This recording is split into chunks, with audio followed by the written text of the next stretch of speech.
السلام علیکم دوستو، آج میں آپ سے پھر سے ایک بار روبرو ہوں اور آج کا ہمارا اس سیریز کا ٹاپک ہے شترپ یا چھترپ کون تھے۔ تاریخ کا مطالعہ کرنے سے معلوم ہوتا ہے کہ فارسی لوگ بھی ہندوستان کے اندرونی یعنی ہندوستان کے اندر کے علاقوں میں حکومت کرتے تھے اور ان کے علاقائی حاکم کو یا صوبے کے گورنر کو اس زمانے میں چھترپ یا شترپ کہتے تھے۔ شترپ اصل میں سنسکرت زبان کا کھترپال یا کیشترپال یا کھیترپتی یا چھترپتی کی بگڑی ہوئی شکل ہے۔ یہ الفاظ ہیں جن سے اندازہ لگایا جاتا ہے اور لگایا گیا ہے کہ یہ فارسی زبان کا لفظ ہے۔ اپبھرنش ایک زبان ہے، جیسے ہندی، فارسی، انگلش، عربی یہ زبانیں ہیں۔ یہ پرانی جو ایرانی زبان تھی اس کا لفظ ہے۔ سنسکرت میں چھترپتی ہو گیا، جس کا مطلب ہوتا ہے صاحب چتور۔ اوستا چھتر جو راجا کے سر پر سایہ کے لیے ہوتا تھا، وہی ایرانی فارسی میں چتور ہے۔ وہ موجودہ برسات یا دھوپ سے بچنے کے لیے چھتری کی مانند تھا، جس کو انگریزی میں امبریلا کہتے ہیں۔ امبریلا انگریزی میں، اردو میں چھتری، اسی کی طرف نسبت کرتے ہوئے شترپ یا چھترپ۔ فارسی زبان کو پہلوی بھی کہتے ہیں۔ اس سے معلوم ہوا کہ سنسکرت اور پہلوی کسی ایک ہی زبان سے نکلی ہوئی زبانیں ہیں، اس لیے پارتھیوں کو پہلو بھی کہتے ہیں۔ ایک فارسی میں جملہ ہے، مثنوی مولوی مانوی ہست قرآن در زبان پہلوی۔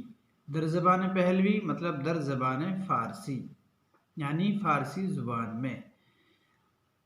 یہ بھی جانا جاتا ہے کہ ایران کے بادشاہ مغربی اتر پردیش، پنجاب، مالوا، گجرات اور مہاراشٹر کے علاقوں پر حکمران تھے۔ وہاں حکومت وہ کیا کرتے تھے اور ان علاقوں میں ان کے جو وائسرائے یا صوبے دار ہوا کرتے تھے ان کو چھترپ یا شترپ کہتے ہیں۔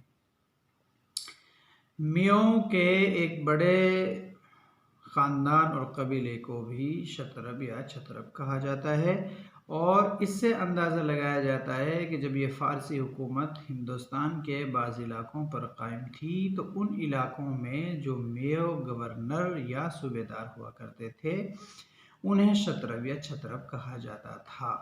آگے چل کر ان کی کیا تاریخی حوالات رہے، کیا حالات رہے، تاریخ کے اعتبار سے ان کی کیا اہمیت رہی، ان کے خاندان اور پریوار کس طرح بڑھے اور ترقی حاصل کی، اور آج کی موجودہ میوات میں ان کی کون سی گوتیں ہیں، کون کون سے خاندان ہیں، اس کا ہم تفصیل سے بعد میں تذکرہ کریں گے۔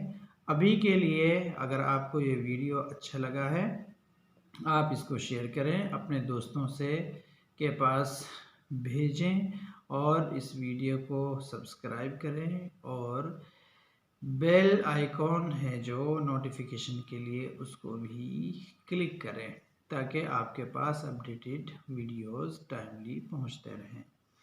امید ہے کہ آپ کو یہ باتیں بہت پسند آئی ہوں گی۔ ابھی ہو سکتا ہے کہ یہ چیزیں آپ کے سروں سے اوپر جا رہی ہوں، لیکن میوں کی تاریخی حقائق اور تاریخی پس منظر کو سمجھنے کے لیے ان احوال اور واقعات اور تاریخی سچائیوں کو بھی جاننا پڑے گا۔ آج کے اس سیریز کے اس ٹاپک میں آپ نے جانا کہ شترپ کون تھے اور چھترپ کون تھے۔ خلاصہ کلام یہ ہے کہ چھترپ یا شترپ جو ایرانی حکومت ہندوستان کے بعض اندرونی صوبوں میں قائم تھی، ان کے صوبے دار اور گورنر کو چھترپ یا شترپ کہا جاتا ہے۔ اسی کی بنیاد پر میوں کے وہ قبیلے اور خاندان جو اس زمانے میں آفیسر ہوا کرتے تھے اور ان علاقوں کے صوبے دار یا گورنر ہوا کرتے تھے، ان کو بھی چھترپ یا شترپ میوں کہا جاتا ہے۔ ان شترپ اور چھترپ میوں کے خاندانوں میں کون کون سی گوت اور پال ہیں، ان کو ہم تفصیل سے آگے جانیں گے۔ ابھی کے لیے اللہ حافظ والسلام۔